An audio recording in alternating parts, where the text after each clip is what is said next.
Nah ini kan salah satu jawaban-jawaban yang membuat saya ini gagal terus dibaptis gitu loh.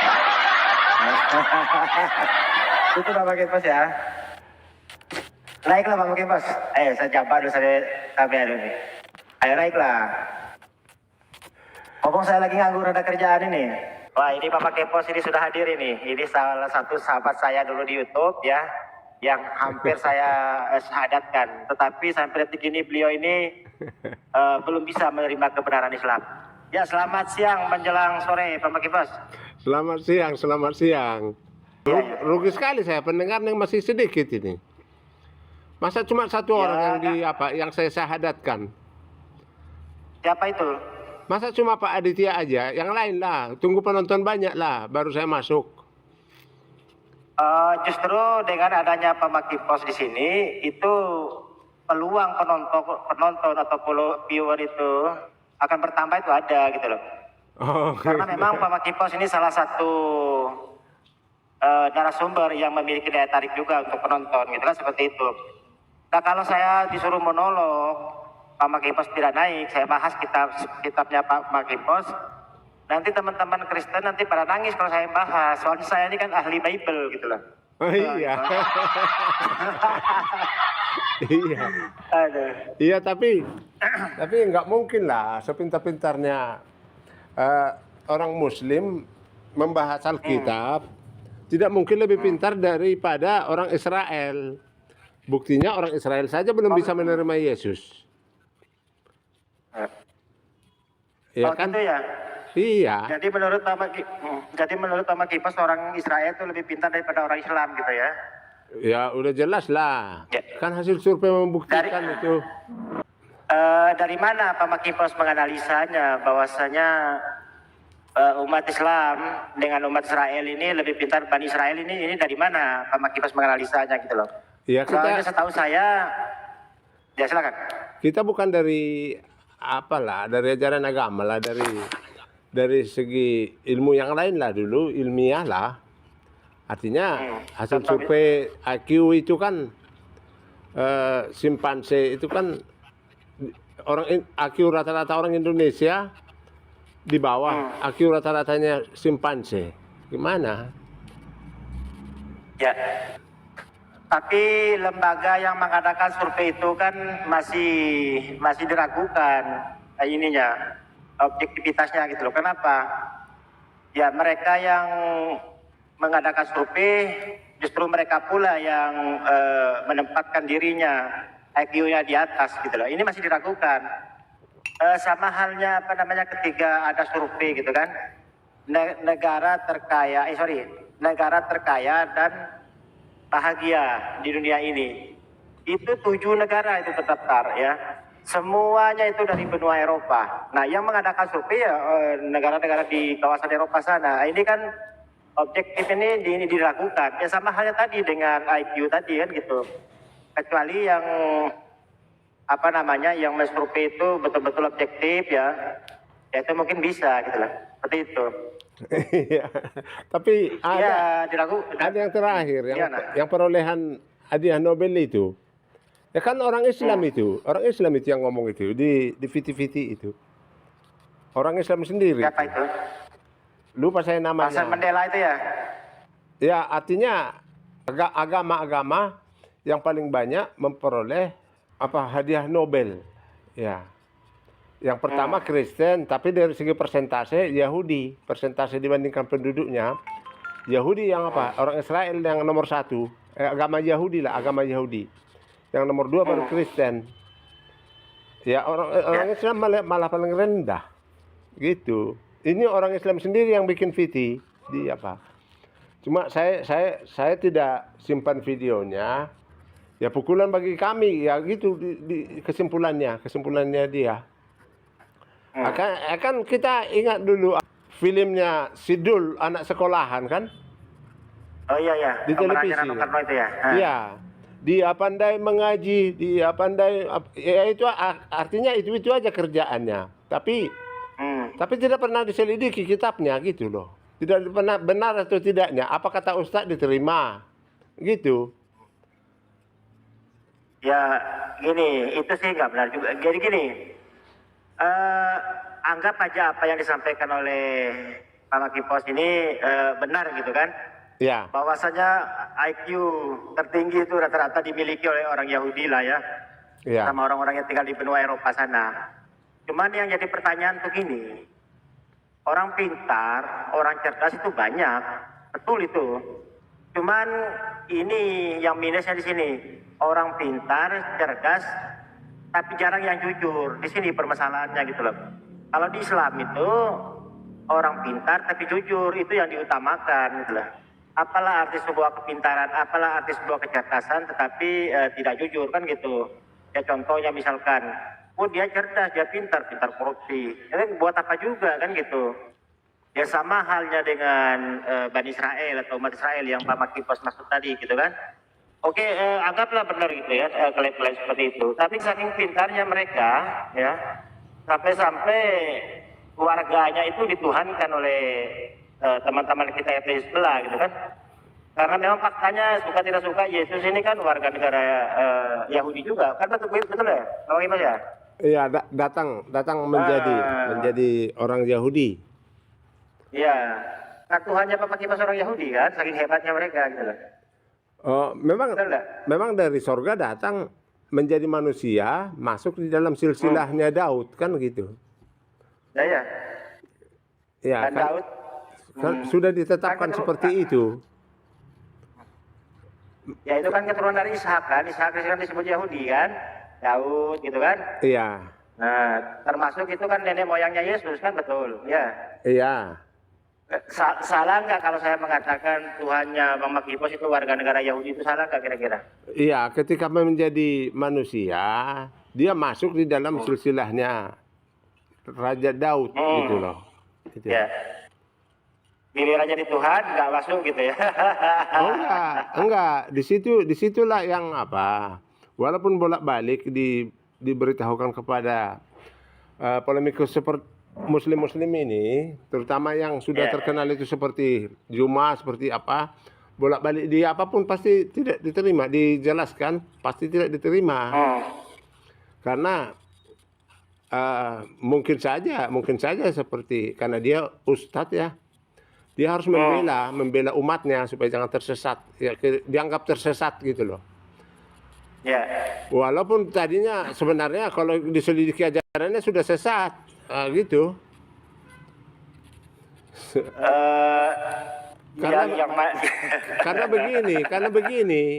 begini, ya bisa dikatakan kan ustadz itu kan tidak jujur selama ini. Sebelum zaman internet ini, kan zaman internet ini baru terbongkar semua. Misalnya yang dipersembahkan itu Ishak. Tahu dijadikan Ismail, percaya saja karena tidak pernah diselidiki, artinya gitu. Jadi baca-baca Al-Quran itu hanya untuk nyanyian, tidak pernah diselidiki apa artinya, gitu. Selama ini loh, sebelum zaman internet ini. Dan banyak lagi sunat itu merupakan wajib, padahal ya ditanya aturannya nggak ada. Nggak tahu seperti apa, begitu. ya gini sebenarnya gini, ketika berbicara Ishak dan Ismail gitu kan, siapa yang dikorbankan? Sebenarnya di kitab Pak Makipos juga itu bisa kita telusuri gitu loh kan. Yang dipersembahkan di situ kan anak tunggal gitu kan, anak sematawayang. Nah sekarang muncul pertanyaan, yang lebih lahir duluan ini Ismail apa Ishak kan gitu kan, seperti itu. Enggak, Nah, tapi kan ayatnya jelas di Kejadian 17. Udah jelas itu.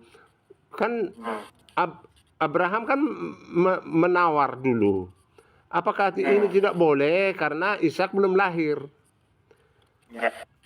Waktu itu apakah ini Ismail ini, seandainya Ismail ini diizinkan tinggal bersama saya gitu ya, itulah gumamnya dia ngomong dalam hati, langsung Tuhan menjawab, bukan, yang dari Sarah itulah yang akan menjadi anakmu, ya seperti itu dijawab Tuhan langsung. Artinya secara lahiriah jasmania Itu jelas Ismail itu anaknya apa? Abraham. Ya, tetapi secara rohani Tuhan ya itu artinya keputusan Tuhan. Bukan itu karena sudah dijanjikan 25 tahun sebelum lahir. Itu sebelum lahir ya itu yang dari Tuhan yang akan diberikan kepada seorang ibu yang sudah mandul dan mati haid. Artinya yang tidak ada kemungkinan lagi. Sudah mandul artinya tidak ada benihnya, benih sel telurnya, dan mati haid sudah tidak datang bulan lagi. Artinya sudah lewat usianya. Seperti itu. Tapi Tuhan membuat lahir juga karena sudah dijanjikan 25 tahun sebelum dia lahir. Seperti itu. Tahu-tahu karena kekhawatirannya Sarah disuruhlah mengawini Hagar. Kan seperti itu jalan ceritanya. Dan lahirlah Ismail. Dan Tuhan tidak mau caramu itu. Gitu. Harus cara saya. Kira-kira begitulah keputusannya Tuhan. Oke, baik. Oke lah, bahwasanya tertulis di kitab Anda itu yang akan dijadikan korban itu anak perjanjian lah. Adalah Ishak gitu kan? Ya. Anggaplah itu benar. Ya. Tetapi pada faktanya ke depan ini kan malah kedua-duanya tidak ada yang menjadi yang dikorbankan gitu loh. Malah yang dikorbankan tuh bukan mereka kan, tetapi justru yang dikorbankan tuh malah ya semacam gibas atau domba lah ya, seperti itu. Nah ini juga kalau dipikir-pikir ya meleset juga janjinya Tuhan dong. Katanya Ishak ini anak perjanjian yang akan dikorbankan, tetapi di garis sendiri kok malah yang dikorbankan itu ya hewan gitu loh. Nah ini salah satu menjadi pertanyaan besar juga kan gitu. Iya, tapi kan begini. Tuhan ini di mana? Iya, ya tapi kan itu kan bukan yang pokok dikorbankan itu, bukan yang pokok. Dan itu kan dalam rangka menguji imannya Abraham. Artinya Abraham itu dan Ishak itu sendiri harus patuh, kan begitu. Harus patuh kepada Tuhan, patuh kepada Tuhan. Kan sudah dipertanyakan. Dan yang membawa kayu bakarnya itu kan Ishak sendiri. Dan di mana dombanya katanya yang mau diapa? Ya Tuhan menyediakan kata Abraham dan percaya. Dan setelah setelah action Ishak tidak menolak kan begitu. Artinya ada dua misi Tuhan di sini di dalam hal meminta anaknya itu untuk dikorbankan. Yang pertama menguji imannya Abraham, itu kan, dan ternyata berhasil. Yang satu, misi kedua menubuatkan, kan begitu, menubuatkan gambaran dan atau menggambarkan atau memproyeksikanlah, artinya Yesus yang akan dikorbankan oleh Bapaknya, itu. Ya, baik. Tadi menarik ya. Anda tadi kan sempat mengambil Hebrew lah, kalau istilah itu mengambil pelajaran dari kisah Abraham dengan Ishak lah. Anggaplah Ishak yang dikorbankan gitu kan. Iya. Di situ Pak Magibos mengatakan bagaimana di situ ketaatan seorang ayah kepada sang pencipta gitu kan. Ya. Dan sekaligus ketaatan seorang anak kepada bapak, dan ketaatan anak sekaligus ketaatan kepada sang pencipta gitu kan. Iya. Nah, kita tahu Abraham itu salah satu kalau kami dalam Islam kan meyakini sebagai nabi utusan Allah gitu kan. Ya. Abraham ini adalah orang yang berpegang teguh ya, bertauhid, tidak menyekutukan Tuhan dengan apapun gitu kan. Ya. Bahkan di dalam perjanjian lama juga di kitabnya Pak Makitos itu jelas ya, aku adalah Tuhan yang pencemburu gitu kan. Dia tuh macam tidak mau disekutukan dengan apapun gitu loh. Ya. Bahkan ditegaskan di ayat yang lain itu Tuhan itu bukanlah manusia dan segala macam itulah. Nah, secara konsep Abraham ini bertauhid, mengesahkan Tuhan gitu kan. Nah, Ya. di sini justru tetapi yang terjadi di kekristenan itu malah kok tidak mengambil pelajaran dan kisah dari Abraham itu tadi, malah orang Kristen kok malah mengadakan tuhan-tuhan lain gitu kan. Contoh misalkan Pak Makipos menuhankan anak Maria. Nah, ini sementara Abraham kan tidak pernah mengajarkan hal yang demikian gitu loh. Tiba-tiba ada konsep penebusan dosa gitu kan. di kayu salib. Itu kan tertulis di kitab-kitabnya Paulus, ya kan? Nah, sementara Yesus sendiri di Perjanjian Baru juga mengatakan begini. Kan ada itu ceritanya di Bible yang pernah saya baca itu, ada seorang pemuda kaya mendatangi Yesus gitu kan. Dia Ya. bertanya kepada Yesus, Ya. guru yang baik, kata pemuda itu, perbuatan apa yang akan kulakukan sehingga aku memperoleh hidup yang kekal, kan kata pemuda itu. Apa jawab Yesus itu? Mengapa kau katakan aku baik, kata dia. Tidak mau dia dikatakan baik, hanya yang satu yang baik, hanya Allah saja, katanya kan. Ya. Jadi yang ditekankan sama Yesus itu yang paling fundamentalnya dulu, yang terkait konsep ketuhanannya, ya. Mengapa kau katakan baik? Hanya satu yang baik, selain daripada Allah saja, kata dia. Baru disebut yang keduanya, jangan kamu membunuh, kata Yesus kan. Ya. Jangan berzina, jangan membuat patung dan segala macam gitu kan. Ya. Terus apa jawab murid itu, pemuda itu? Semua telah kulakukan, guru, katanya. Apalagi yang kurang?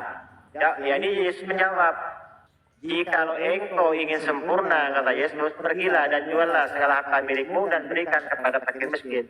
Dan ini apa yang diajarkan oleh Yesus ini sejalan dengan yang diajarkan oleh Nabi Isa dalam Al-Quran, gitu kan? Seperti itu. Ya. Jadi ya Mama Kripos di sini justru malah menuhankan Yesus. Ya ini gimana gitu. Jadi apa namanya, dari sini aja kita bisa melihat bahwasanya Mama Kripos ini tidak mengambil pelajaran yang benar dari kisah Abraham itu tadi. Jadi gimana ini? Iya kan, bukan hanya Nabi Isa yang di Al-Quran itu aja dengan yang diajarkan apa, tapi yang juga yang diajarkan oleh Musa kan menurut orang Israel sampai hari ini kan seperti itu. Dikiranya dengan Taurat yang dilaksanakan secara peraturan-peraturan atau perintah-perintah atau dalam istilah Alkitab LAI terjemahan lama secara syariat dikiranya sudah benar dia. Padahal menurut Yesus ya jual seluruh hartamu kan seperti itu dikatakan. Artinya harus lepas dari keinginan daging, keinginan manusia. Artinya belum tentu seandainya dia mau menjual lalu melapor kepada Yesus, belum tentu uangnya itu di apa. Ya mungkin ya bangun gerejamu, mungkin seperti itu. Tapi dia tidak mau patuh, kan begitu. Jual seluruh hartamu, bagi-bagikan kepada orang miskin, seperti itu. Artinya di situ artinya ya cinta uang ada di ayat apa, cinta uang adalah akar segala kejahatan di Timotius itu. Ya, itulah akar segala kejahatan. Itu harus dibuang dulu, cinta uang. Nah, jangan terikat oleh uang, itu sebenarnya. Dan Tuhan pun seandainya dia mau menuruti itu belum tentu. Dan tidak mungkinlah Tuhan itu membuat terlantar. Karena yang seperti itu banyak apa? Dipanggil seperti itu, disuruh jual semua, banyak pendeta yang seperti itu. Dan betul-betul menderita. Gitu. Walaupun tidak langsung dia yang menjual, tetapi Tuhan mengizinkan hancur semuanya usahanya itu. Itulah cara memanggil Tuhan, caranya Tuhan memanggil. Sehingga pada saat dia pendeta nanti sudah lepas bersih dari roh cinta akan uang yang merupakan akar segala kejahatan. Seperti itu. Yang intinya itu adalah ya syariatnya itu jangan, kan sudah dikatakan Yesus tidak pernah membatalkan hukum Taurat, tetapi cara pelaksanaannya bukan sistem syariat. Itu ada di suratan Roma 7, Roma pasal 7 itu. Sistemnya bukan sistem syariat. Haram halal itu karena sistem syariat itu adalah untuk anak kecil sebelum akil balik. Itu dijelaskan di Galatia itu. Bukan di Aditya ya, di Galatia. Surat Galatia. Suratnya Paulus. Ya, itu suratnya pun. Jadi gini Bapak Kipos. Ya. Tadi kan konteksnya ayat yang saya bawa tadi kan seorang pemuda bertanya toh. Ya.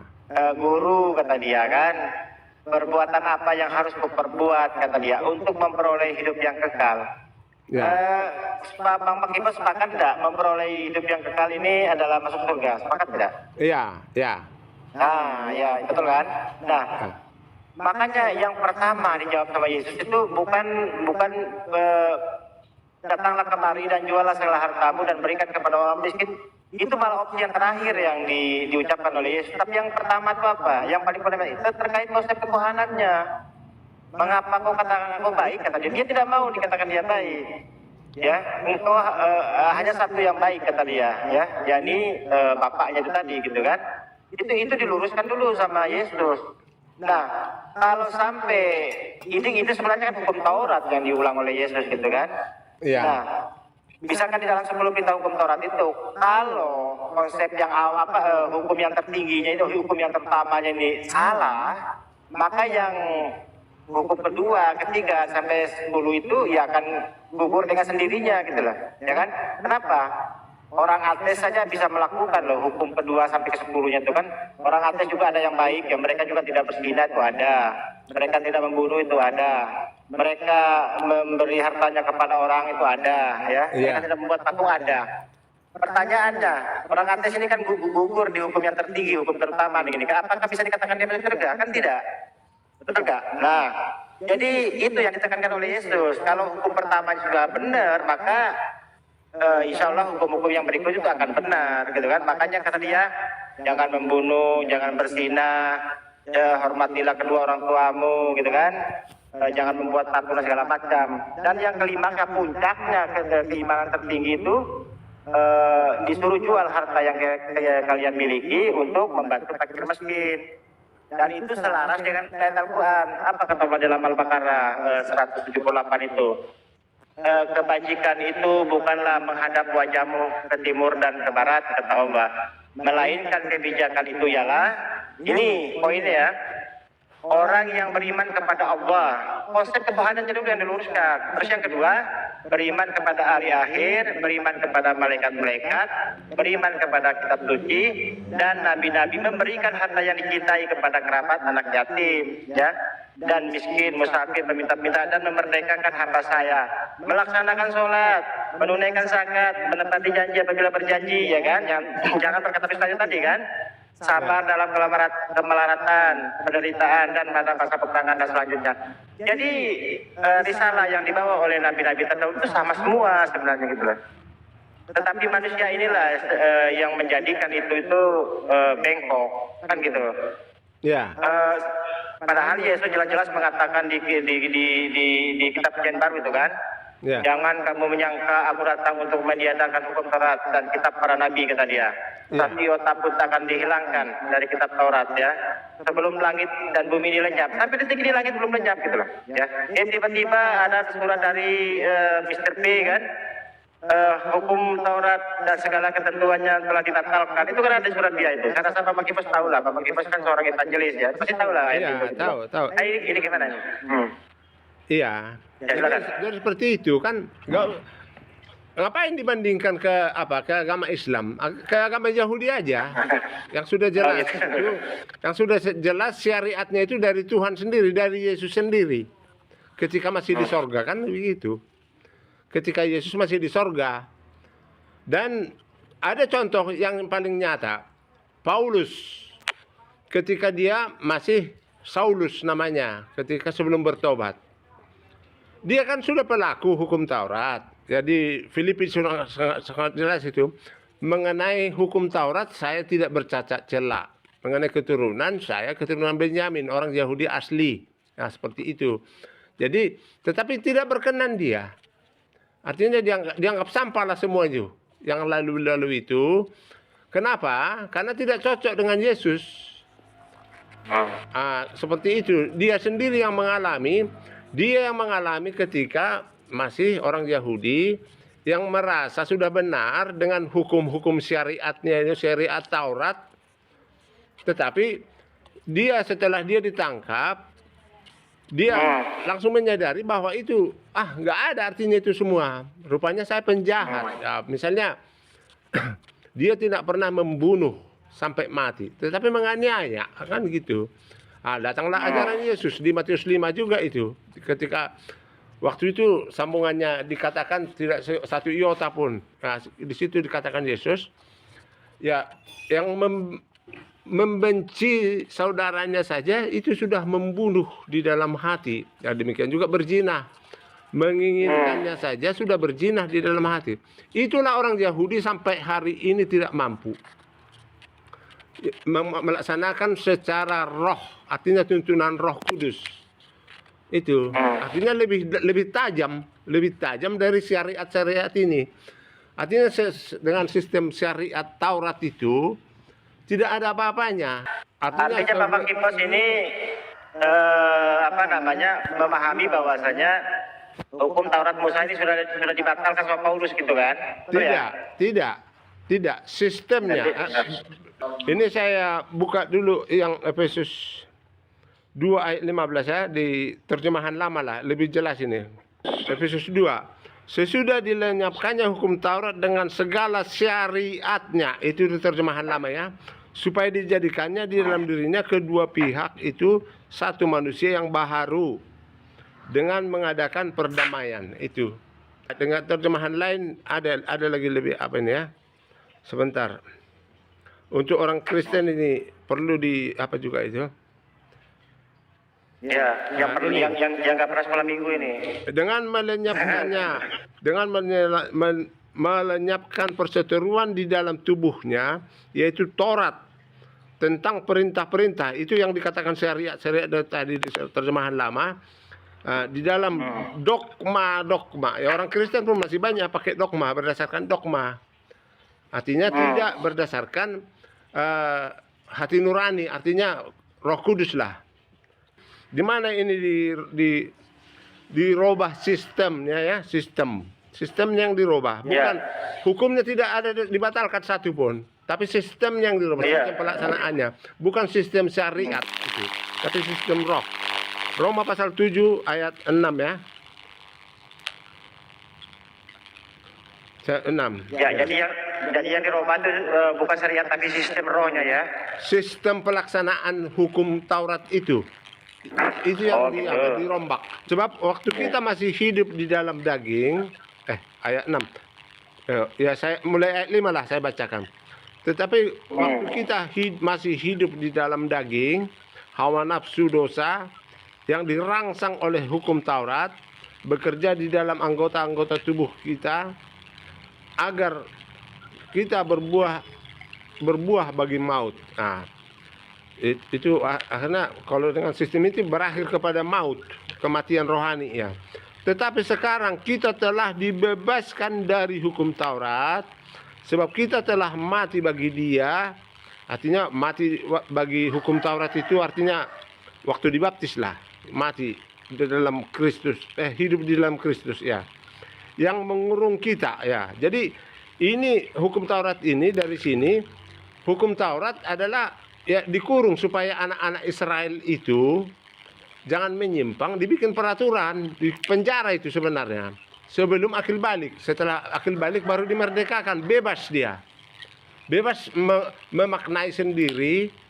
Artinya sebelum akil balik tidak boleh mengartikan, pokoknya harus. Contohnya sunat kulit katan itu. Tidak boleh protes itu orang Israel. Kenapa? Apa hubungannya dengan keselamatan misalnya? Tidak boleh, pokoknya laksanakan. Sudah. Kalau tidak dilaksanakan mati. Seperti itu. Itulah hukum Taurat. Tidak boleh bertanya gitu. Tetapi sesudah dibaptis.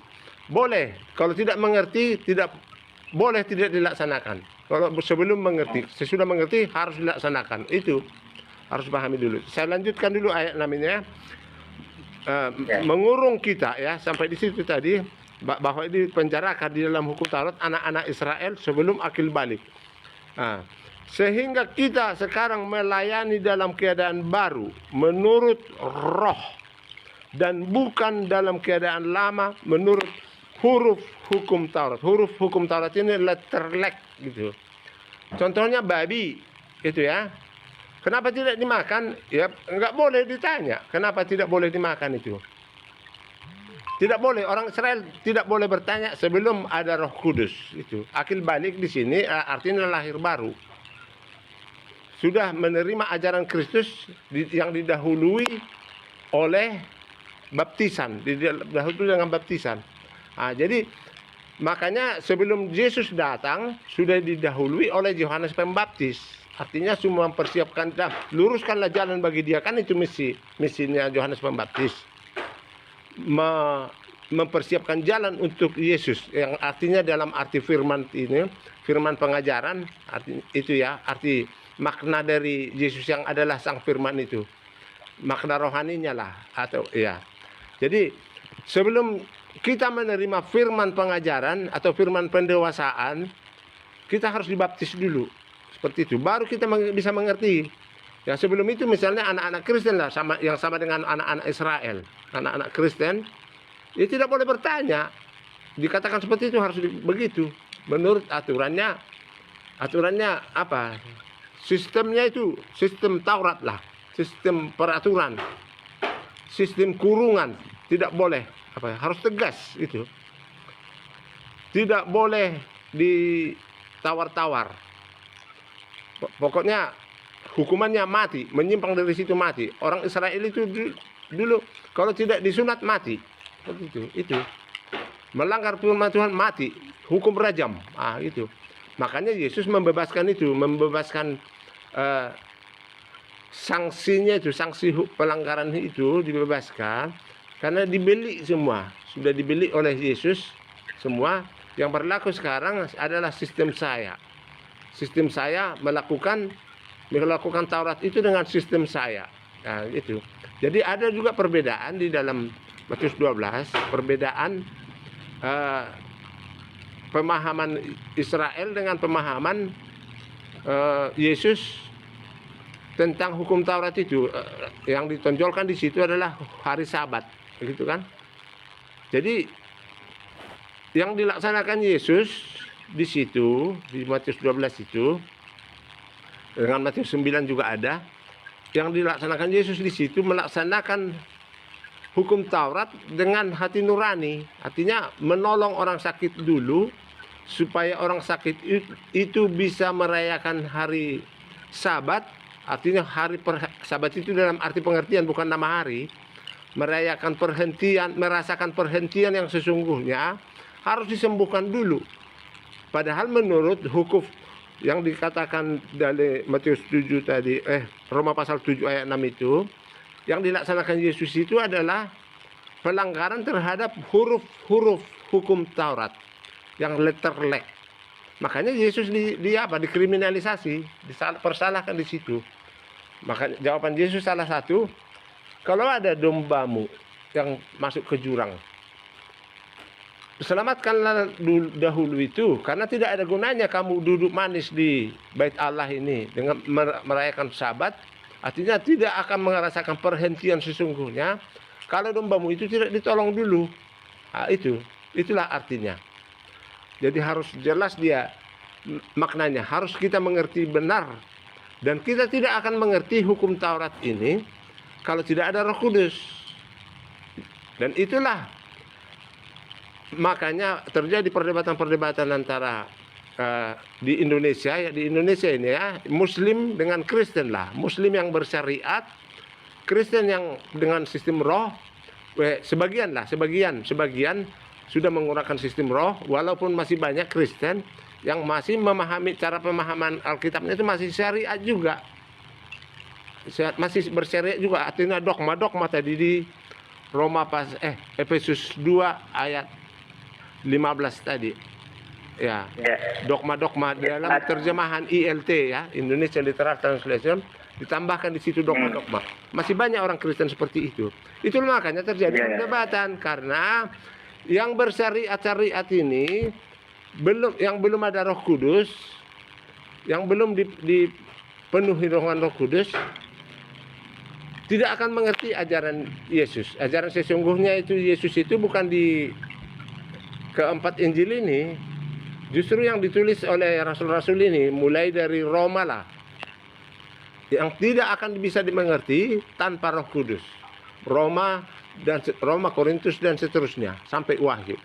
Itu tidak akan dimengerti dengan benar tanpa pertolongan Roh Kudus, tanpa urapan Roh Kudus. Dan itulah terjadi perdebatan terus karena satu orang Kristennya yang aktif di media sosial ini bersyariat juga. Artinya syariat dengan syariat ini, yang syariatnya Islam lebih cocok dengan apa? Dengan syariatnya Yahudi. Gitu. Tapi orang Kristen tidak tahu bahwa orang Yahudi yang sudah asli menerima syariatnya itu asli dari Tuhan loh, dari Yesus sendiri waktu masih di sorga. Tetapi mereka sudah merasa itu sempurna. Padahal itu dilogikakan saja lah, apa sih hubungannya sunat kulit katan dengan apa? Dengan keselamatan. Tidak akan, orang Israel tidak ada yang bisa menjawab itu. Seperti Rasul Paulus, dia menganiaya tapi merasa tidak membunuh. Begitu dianiaya jemaat itu tidak sampai mati, akhirnya dia selamat secara hukum hurufiah, hukum Taurat. Begitu. Makanya orang Islam dengan orang Kristen samalah, yang belum memahami, belum menerima Roh Kudus ini, orang Kristen keturunan lah ini, ya sama-sama tidak mengerti ajaran Yesus sesungguhnya. Sama, makanya berdebat terus. Akhirnya saling menyerang. Orang Kristen habis-habisan membongkar Al-Quran. Orang Muslim juga begitu, secara letterlek. Tapi akhirnya yang seharusnya, misalnya yang porno-porno dibuka orang Muslim, orang Kristen tidak bisa menjawab, menjelaskan. Seperti Masjidil Agung misalnya, banyak yang porno-porno di situ. Orang Kristen yang belum ada Roh Kudus tidak bisa menjelaskannya. Akhirnya berdebat terus. Tapi ya nggak apa-apa. Banyak yang sekolah minggu juga ini kayaknya. Ya, jadi gini, saya katakan sedikit ya. Tadi kan Pak Makipas mengatakan orang Yahudi memiliki syariat sendiri gitu kan. Orang Islam juga syariatnya sama dengan syariat orang Yahudi gitu kan. Syariat itu kan artinya ya, syariat itu kan secara umum itu apa ya? Hukum. Seluruh hukum yang sudah menjadi ketetapan Allah itu namanya syariat gitu kan. Iya. Nah, orang-orang Yahudi mereka menjalankan syariat Nabi Musa gitu kan. Nah, sementara orang Kristen justru mengingkari atau tidak menjalankan syariat itu sama sekali kan gitu. Contoh misalkan ya. Syariat Nabi Musa itu jangan ada padamu ilah-ilah lain atau sembahan-sembahan lain. Nah, orang Kristen ini malah mengatakan sembahan-sembahan lain. Berarti kan nggak sama kan. Terus yang kedua, sebentar dulu. Orang Yahudi juga punya syariat ini kan. Ditahan dulu. Gitu kan. Ditahan dulu sebentar. Ya, jadi orang Kristen tidak memahami syariat Musa menurut pemahaman orang Islam. Ya, itu kita harus bawahi. Makanya saya setuju itu. Menurut pemahaman orang Islam itu. Artinya syariat itu kan hanya peraturan, haram halal, gitu aja. Hanya itu apanya? Hanya itu ya, itu tadi kan 10 hukum Taurat tadi kan. Banyak yang dilanggar oleh orang Kristen. Misalkan di dalam Keluaran 20 nomor 3. Itu dikatakan jangan ada padamu Allah lain di hadapanku. Orang Kristen ini hukum yang tertinggi atau hukum terutama ini gugur ya. Karena kalian Tuhannya Yesus kan gitu. Oh enggak. Allah lain itu kan. Terus yang kedua, yang disebut Allah itu kan sudah ikut Yesus di dalamnya. Mana ada itu dalam syariat Musa itu menuhankan Yesus, nggak ada. Terus yang kedua, tidak disebut namanya, tetapi Allah yang dimaksud oleh Musa itu mulai Kejadian 1 ayat 1 ada Yesus di dalamnya. Walaupun hanya karena tidak disebut nama. Ada Yesusnya. Gimana? Nah, di Perjanjian Lama itu ada Yesusnya itu di ayat berapa? Versi buka. Karena saya ini sudah khatam Bible loh. Ya kan? Iya. Tapi gini maksudnya, artinya iya, kan di Yohanes 1 ayat 1 kan sudah disebutkan Yesus itu ada sejak pada mulanya waktu penciptaan. Ada, sudah kita buka Yohanes 1 nomor 1 ya. Ini Bapak Kipos ini mengeksegesi saja ini. Bukan lah. Coba kita buka ya. Pada mulanya adalah firman. Yohanes 1 nomor 1 kan. Firman itu bersama-sama dengan Allah. Dan firman itu adalah Allah. Ada Yesus jadi Tuhan di situ. Ya kan? Kalau memang Bapak Kipos mengatakan Yesus itu adalah firman, berarti gunung-gunung dan langit juga itu Tuhan dong. Karena di dalam kitab Kejadian juga berfirmanlah Tuhan gitu kan, jadilah langit dan bumi jadi kan. Itu Enggak, kan yang firman juga. Apakah bisa dikatakan langit itu adalah Tuhan juga? Akan nggak bisa juga dong. Gitu. Enggak seperti itu. Artinya yang ditulis di Gimana? sini tidak seperti yang Anda pahami yang artinya sebenarnya. Pada mulanya adalah Gimana? firman.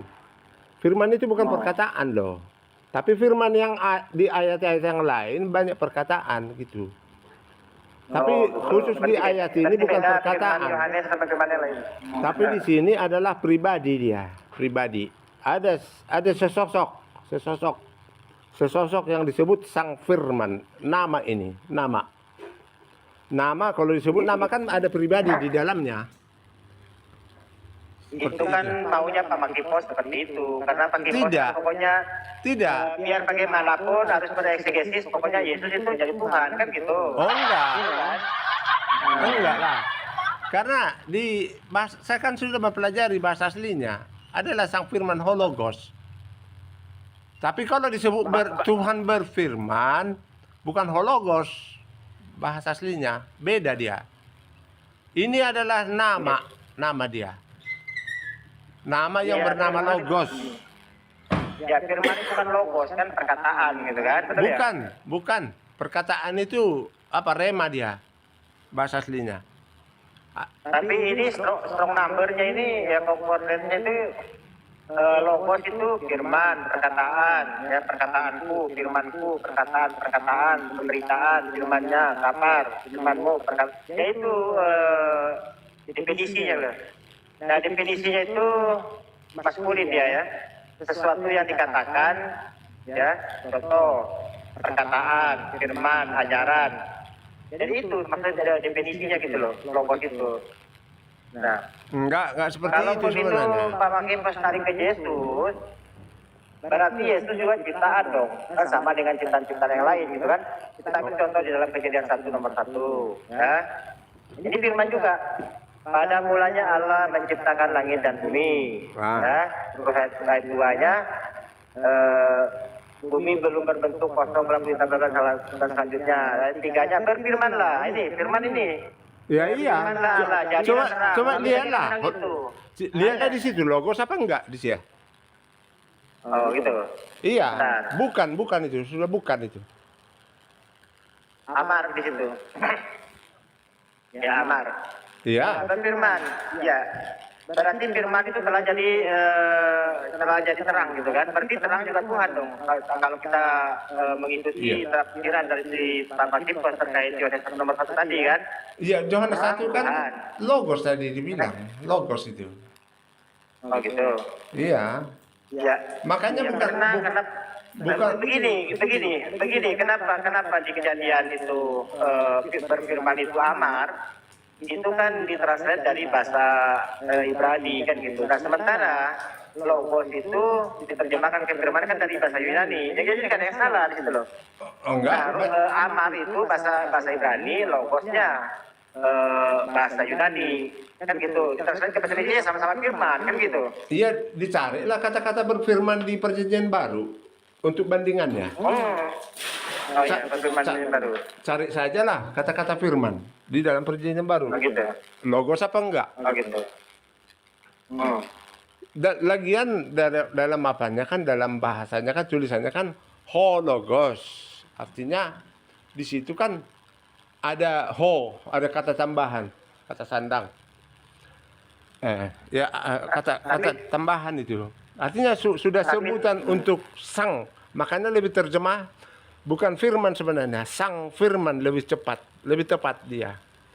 Sama dengan sang debater lah. tapi ini kalau ya nggak apa-apa, santai aja. Tapi kalau saya cari ini dalam Perjanjian Baru itu enggak ada narasi berfirman itu. Enggak ada saya lihat. Banyak kan. Ini rata-rata di Perjanjian Lama semua ini. Iya. Firman Tuhan. Bisa dicari aja firman Tuhan semua. Artinya tidak ada di situ.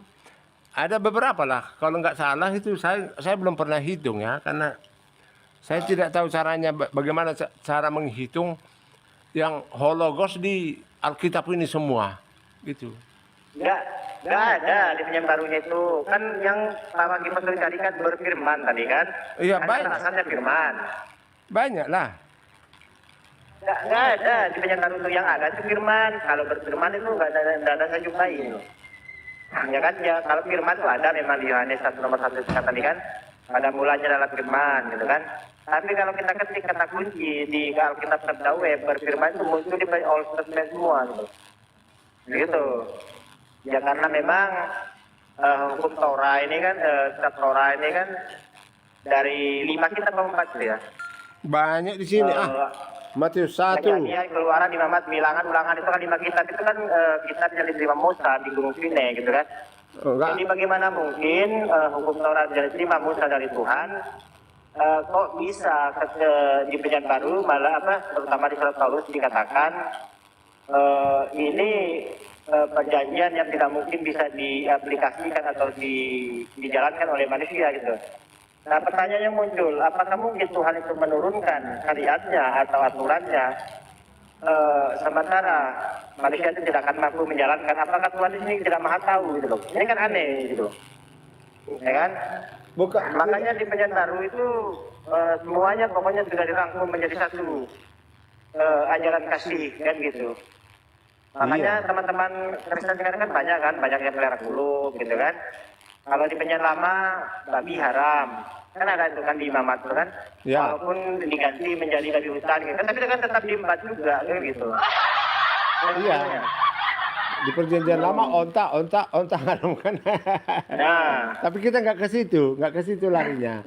Tadi Pak Aditya pun sudah nggak jujur ini mengatakan kata firman dicari bahasa Jujur Indonesia gimana sih? dulu lah. Bahasa Indonesia dulu ada dicari kata-kata firman di perjanjian baru sebanyak-banyaknya di sini. kalau firman di perjanjian baru itu ada. Iya. Berfirman yang nggak ada. Tapi ditambah awalan ber itu yang nggak ada. Kalau di perjanjian, makanya coba saya ketik ya berfirman, ya. Ini saya ketik di Alkitab Sabda Web ya. Iya.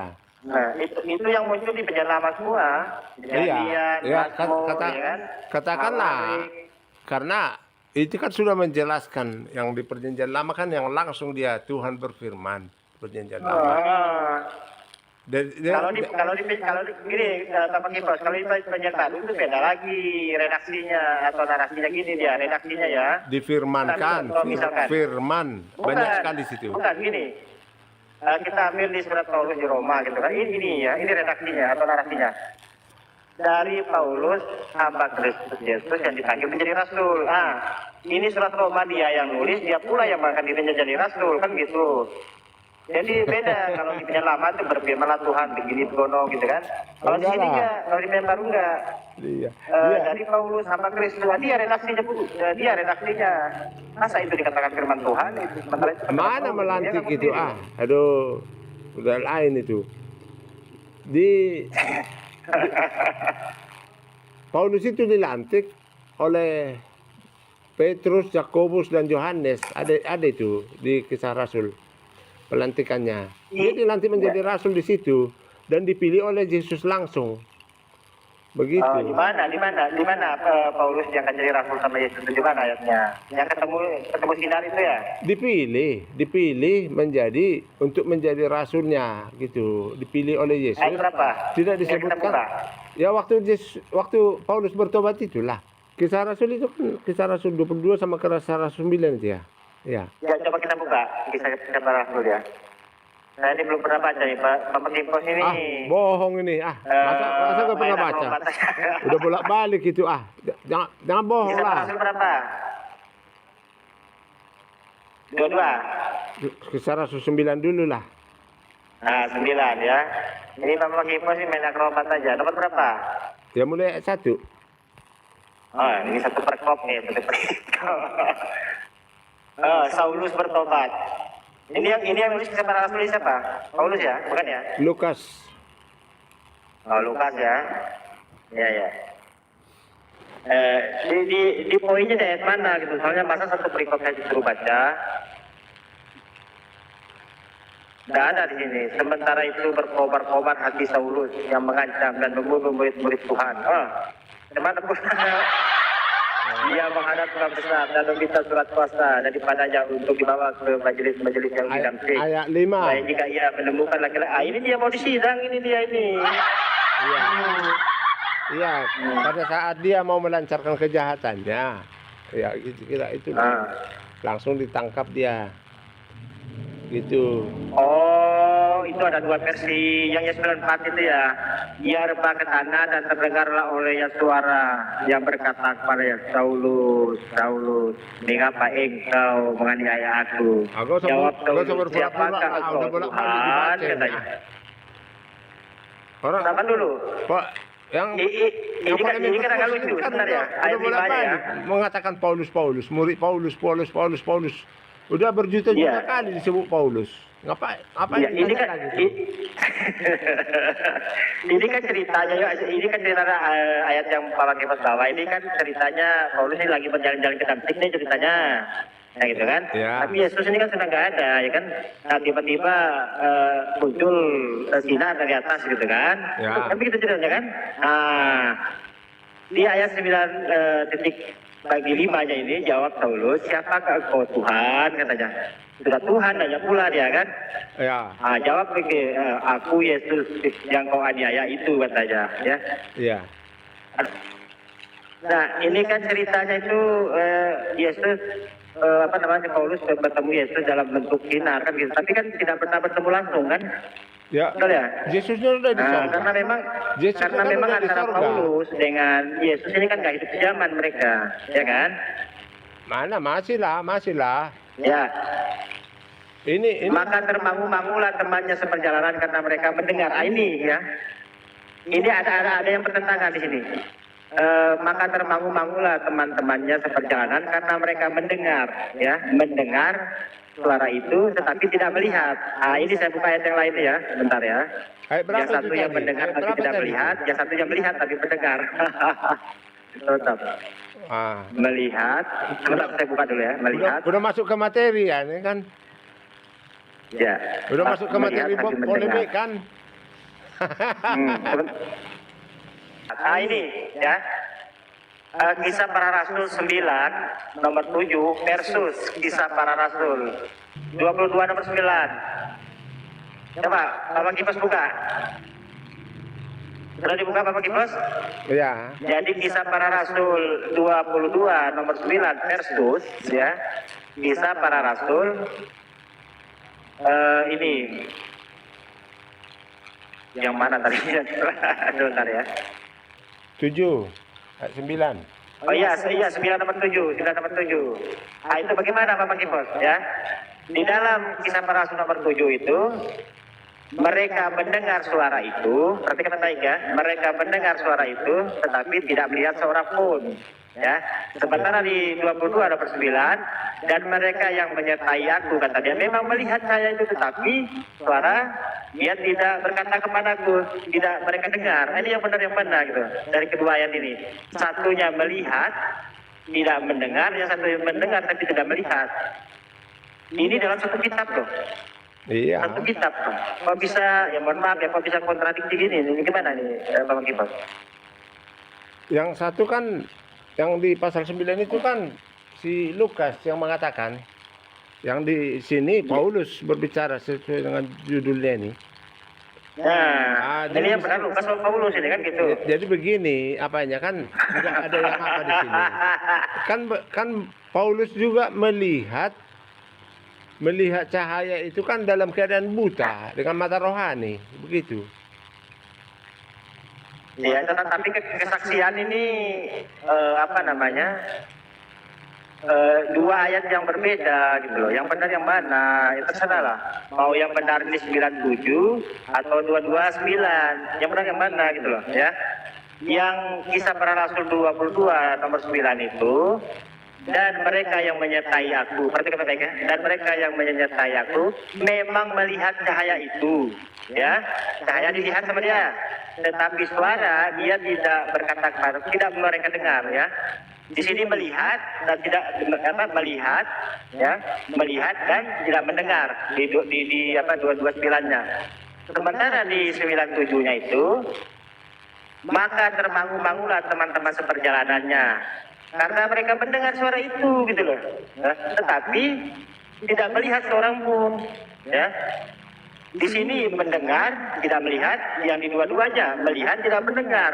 Ah, ini yang benar yang mana? Ini salah satu Itulah, ayat yang jadi- membuat tempat saya itu mualaf. Iya, kalau soal itu kan yang temannya itu Nah, yang pasti Paulus tidak mungkin melihat suara itu, melihat cahaya itu, karena dia langsung buta gitu. Tetapi dia tahu gitu. bahwa yang membuat dia buta itu cahaya itu.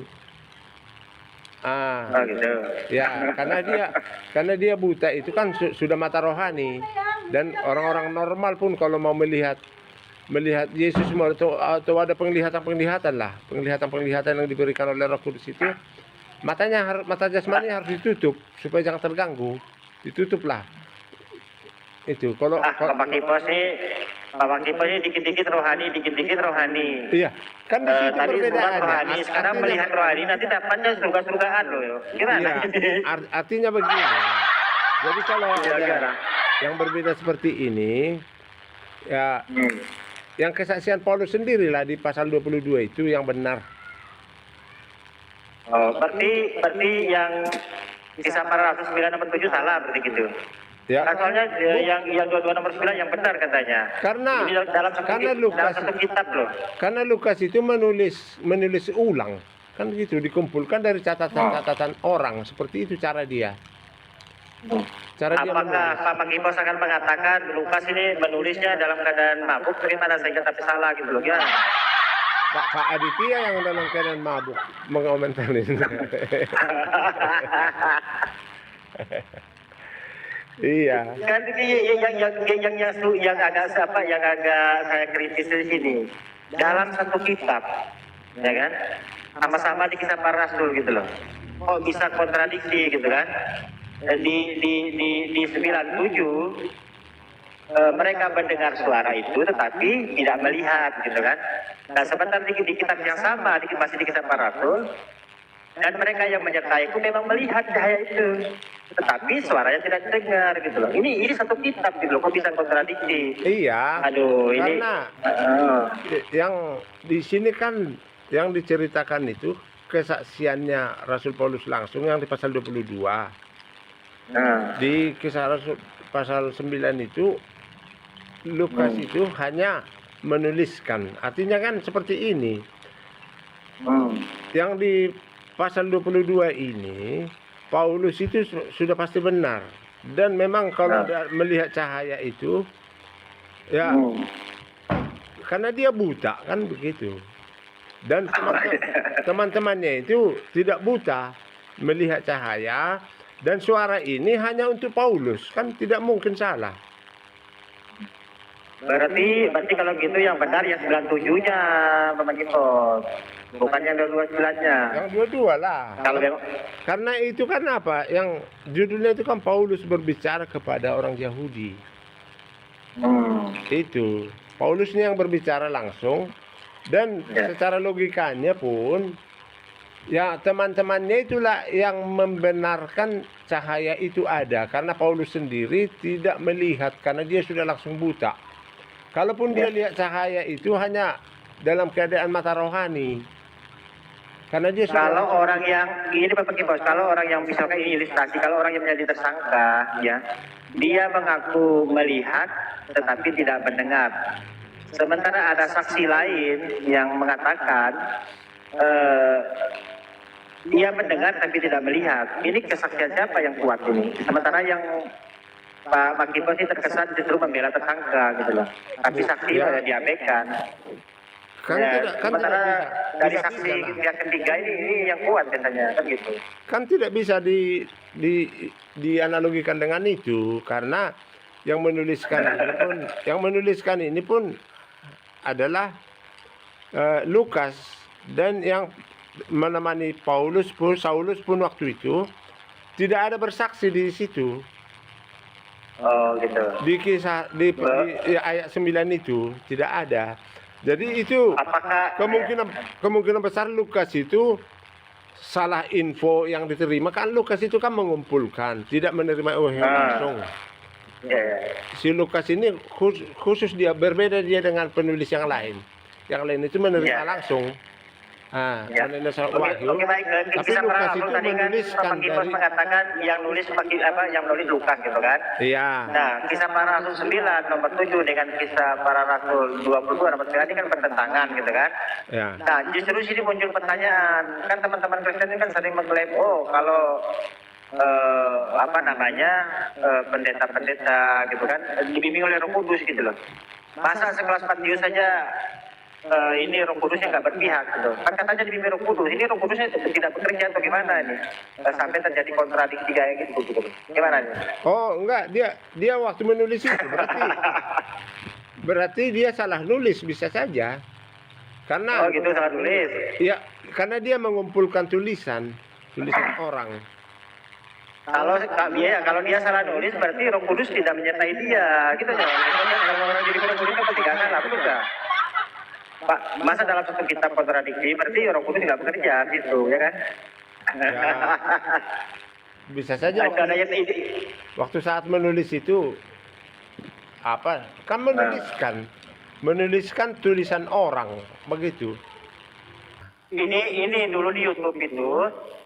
Gara-gara saya bawa pertanyaan ini loh, kisah para rasul 9 nomor 7 versus kisah para rasul 22 nomor 9 itu ada narasumber besar, saya lupa nama dulu di YouTube itu sudah mualaf sekarang orangnya. Beliau mengatakan mualaf itu gara-gara ayat ini. Ah, yang benar lah. Mana mungkin itu? Iya, iya. Ada sudah mualaf ya, gara-gara ini ayat ini. Dia itu iya juga, masa satu kitab kontradiksi, makanya dia laku mualaf. Betul itu. Iya, nanti kalau ketahuan dia, nanti kalau Pak Aditya sudah jadi murtadin, ya hubungi dia lah ya, biar balik lagi ya. Nah, bagaimana saya mau jadi murtadin, Bapak Kipos saja nggak bisa mematahkan argumen saya, gitu kan? Loh, Jalan yang sini. mana? Yang mana? Kan sudah jelas saya jawab. Dengan apa? Karena Lukas itu kan hanya menuliskan dari apa yang diterimanya dari orang lain, mengumpulkannya. Ya. Dan yang menurut tulisan-tulisan itu kan banyak kitab itu yang tidak dikanonkan. Artinya tidak semua yang tidak dikanonkan itu adalah Injil palsu. Tidak semua. Karena banyak juga yang mirip kisah para rasul itu ada dua kitab itu. Dan yang mengetahui bahwa dia benar-benar tidak menyimpang dari Alkitab, tetapi tidak diajarkan dalam 3 gereja, Alexandria, Roma, dan Antioquia, gitu. Harus komplit ketiga gereja ini mengajarkan, baru diakui. Itu, walaupun bukan Injil palsu, itu, waktu kanonisasi itu. Dan jumlahnya ada 300-an kitab yang tidak dikanonkan itu. Kenapa itu tidak sampai dikanonkan? Karena ada kriterianya kan ada 6 poin itu kriteria kanonisasi itu. Salah satunya ya yang pertama mungkin nggak saya ingat semua. Tapi yang pertama penulisnya harus hidup waktu rasul-rasul ke-12 murid itu masih hidup ya penulisnya. Masih hidup waktu rasul itu dan mempunyai hubungan dekat dengan rasul yang kedua. Dan yang ketiga adalah diakui di 3 gereja mula-mula Alexandria, Antioquia dan Roma. Itu ketiga gereja itu mula-mula. Dan yang keempat itu tidak boleh mengajarkan dongeng. Dan yang kelima pokoknya 6 lah itu. Mungkin yang lain itu tidak saya hafal lah. Tapi bisa saya buka. Oh gitu. Ya, 6 kriterianya itu. Makanya kemungkinan besar kisah para rasul ini benar semua katanya. Dan kitab Wahyu pun ada yang mirip Wahyu. Dan benar semua tulisannya itu tidak ada yang salah. Tetapi karena tidak diajarkan di ketiga gereja ini secara keseluruhan, mungkin hanya diajarkan di Alexandria,